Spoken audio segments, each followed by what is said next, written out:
शेतकऱ्याच्या दिवसभराच्या मेहनतीला बिबट्याचा अडथळा।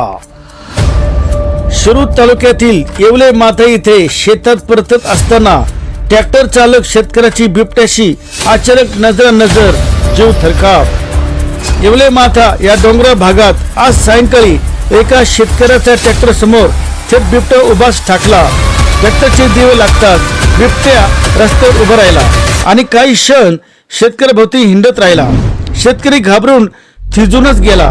नंतर बिबट्या जंगलात पळून गेला।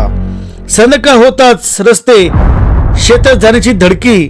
म्हणतात शेतात काम करायला जावं की बिबट्याला खुराक व्हावं। वन विभागानं तात्काळ पिंजरे लावावेत, रात्रीची गस्त वाढवावी आणि शेतकऱ्यांना सुरक्षितता द्यावी। RJ News 27 मराठी लाईक करा, शेअर करा, सबस्क्राईब करा।